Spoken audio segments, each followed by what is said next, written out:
Olá, cá estamos nós para mais uma aula e hoje vamos falar de taxas de juro. Vamos começar por contextualizar aqui um bocadinho a perspectiva histórica. E eu penso que quem segue as minhas trading news, quem segue as notícias, já ouviu falar várias vezes que os bancos centrais, nomeadamente o Banco Central Europeu e a Reserva Federal Americana, mais conhecida por Fed, estão a utilizar as taxas de juro como uma ferramenta da política monetária, tendo como objetivo chegar a uma taxa de inflação de 2%. Eu quero só fazer aqui um parênteses, porque eu acho isto curioso.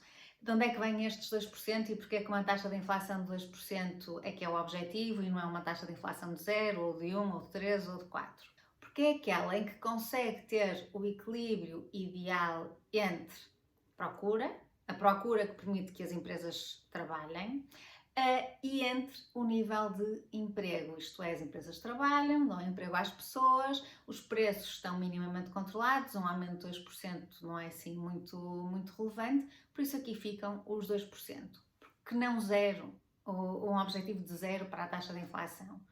Porque se os preços não aumentam, as empresas não têm incentivo para produzirem. Porquê? Porque qual é o interesse de terem as margens deles completamente estagnadas? Com margens estagnadas, não há investimento em novos produtos, não há procura de novas matérias-primas, não há alargamentos de gama. Por isso, os 0% são um objetivo que não permite que a economia cresça. Porque não 4%? Porque 4% já coloca uma pressão muito grande sobre o orçamento das famílias e nós, quando estamos a pensar em inflação, temos de pensar que esta afeta não só as famílias, mas também as empresas. Empresas que tenham que suportar um acréscimo de custos de 4%, provavelmente vão ter que despedir pessoas, vão ter que rever a sua estrutura toda de custos e isto também pode não ser necessariamente bom para a economia. Feito este parênteses das taxas de juro e da política monetária, vamos lá falar aqui um bocadinho de casos reais. Nós vivemos num mundo até à pandemia e começamos a viver num mundo completamente diferente a partir da pandemia. O que é que aconteceu?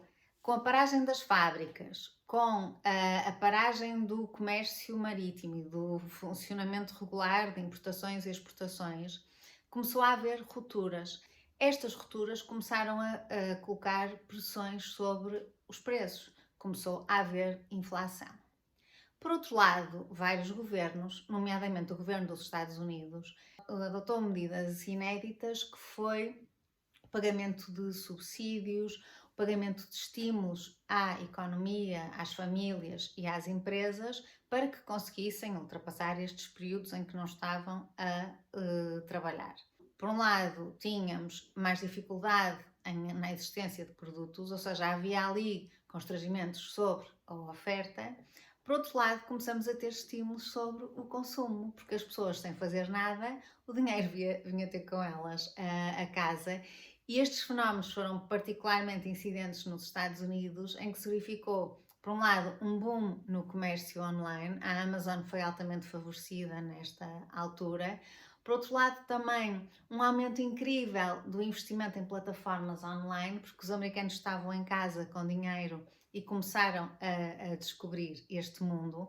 Mas o que é importante reter e que afeta o trading e que tem tudo a ver com a aula anterior foi uma alteração das dinâmicas entre oferta e procura.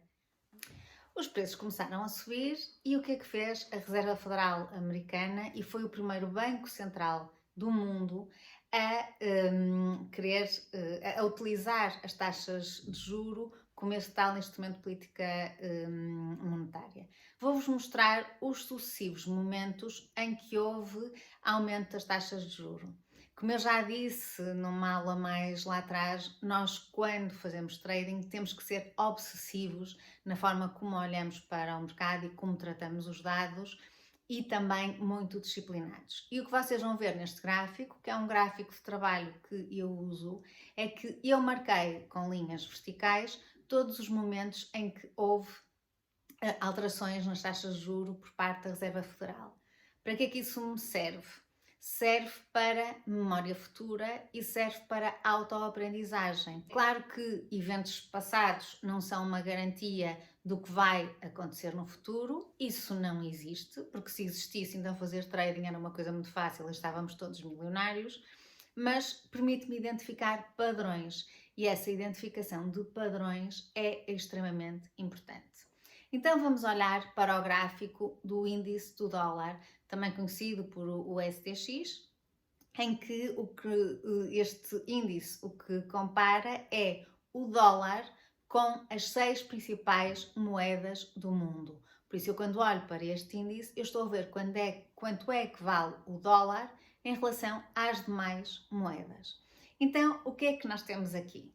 Nós temos os vários momentos em que a Reserva Federal Americana aumentou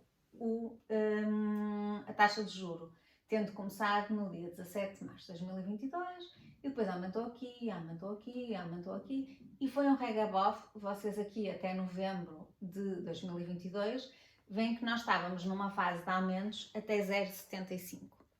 O que é que aconteceu de todas as vezes em que a Reserva Federal aumentou a taxa de juro americana? A cotação do dólar face às outras moedas começou a subir. Isto porque sempre que um banco central de um determinado país aumenta as taxas de juro, o que esse banco central está a fazer é atrair investimento. Porquê? Porque este aumento das taxas de juro faz muitas vezes pela emissão de obrigações. O banco que quer é tirar dinheiro da economia, por isso vai emitir títulos de rendimento fixo para que os investidores particulares, instituições, empresas adquiram esses títulos para tirar dinheiro da economia, e a promessa que lhes faz é lhes pagar uma taxa de juro mais alta. E se nós estamos a falar em investidores estrangeiros, o que vai acontecer é que, por exemplo, eu sou uma portuguesazinha que tenho euros, o que eu vou fazer é, eu quero comprar títulos, quero investir nos Estados Unidos, quero comprar títulos americanos e o que eu vou fazer é vender euros e comprar dólares para poder investir na dívida americana. Isso faz com que este fenómeno à escala global aumente a procura do dólar. E o que aconteceu quando a Reserva Federal começou a aumentar as taxas de juro foi que globalmente a procura do dólar começou a subir. E isto fez com que este movimento de subida da cotação do dólar face às outras moedas começasse a acontecer. Há aqui uma coisa muito particular que eu quero que vocês reparem no gráfico, que é a cotação do dólar já estava a subir antes de a decisão da Reserva Federal ser comunicada. Porquê?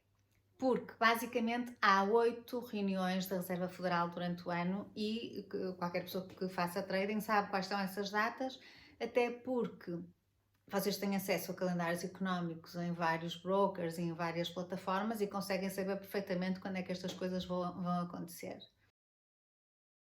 O mercado, dias ou semanas antes da dita reunião, vai começar a especular sobre o que é que a Reserva Federal vai fazer.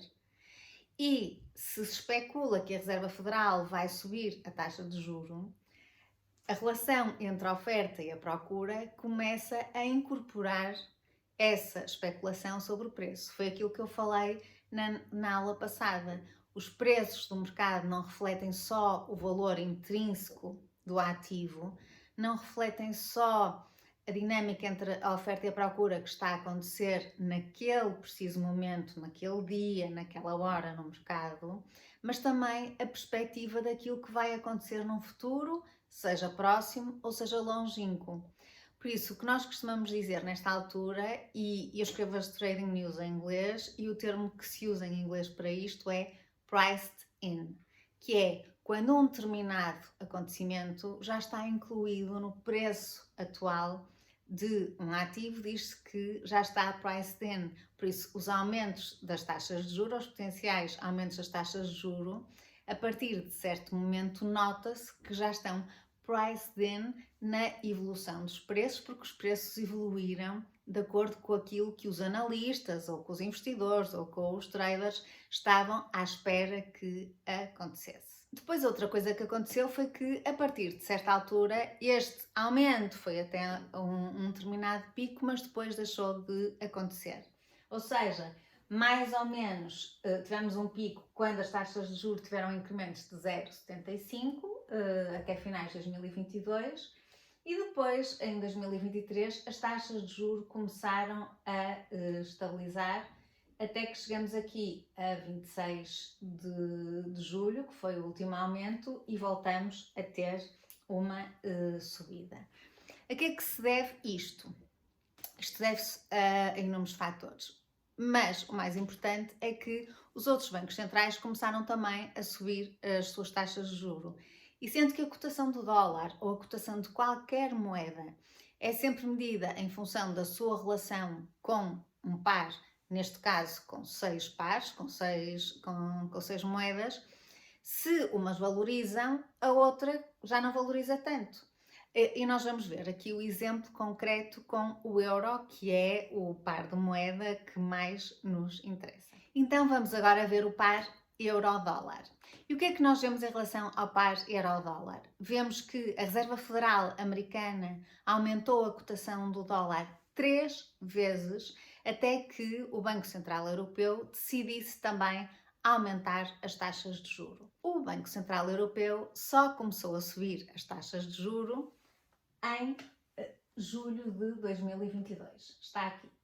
E a partir daí, o que aconteceu na relação euro-dólar? Começou a estar mais equilibrada, ou seja, o euro até começou a subir em relação ao dólar, foi subindo, subindo, subindo, e é claro, aqui nesta fase desceu, porquê?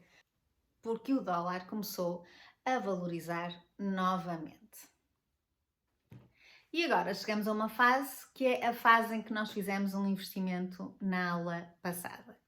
Eu estou a gravar esta aula no dia 10 de novembro, sexta-feira, e ontem houve várias declarações, quer de intervenientes do Banco Central Europeu, quer de participantes da Reserva Federal Americana, nomeadamente o Jerome Powell, e é um nome que vocês têm que fixar, é uma pessoa que eu acho que fala todas as semanas nas Trading News, e essas declarações, à medida que elas iam acontecendo, foram sendo interpretadas pelo mercado. Eu vou-vos mostrar o gráfico a 5 minutos para vocês perceberem o que eu estou a dizer.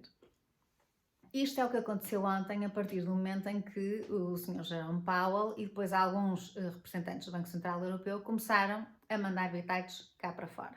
Aqui estou eu na conta de demonstração do Capital.com e, como vocês podem ver, o meu saldo está a 0 e eu tinha 1000 euros e agora tenho só 971,40. Então o que é que me aconteceu? Vou aqui aos meus reports e vejo, primeiro foi-me cobrada um overnight fee, nós tínhamos visto estes custos e a minha posição foi fechada no dia 7 de novembro às 11h38. Porquê?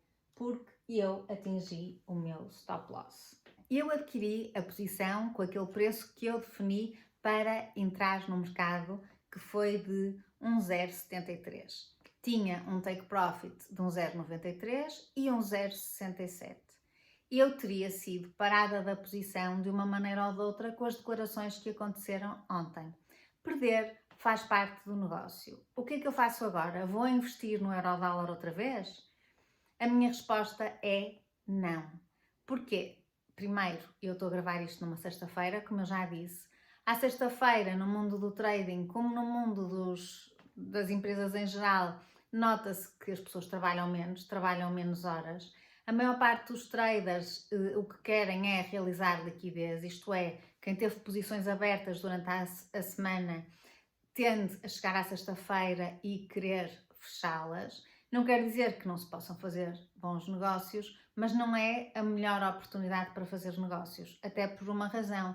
Se eu abrir uma posição à sexta, vou estar a pagar overnight fees durante o fim de semana. Por isso, ou eu tenho muita certeza da posição que quero abrir e quero estar com uma situação de vantagem quando os mercados reabrirem na segunda-feira, eu ter uma posição aberta que me vai trazer alguma vantagem. Não se esqueçam que os mercados asiáticos, para todos os efeitos, abrem no domingo à noite, quando nós estamos a dormir.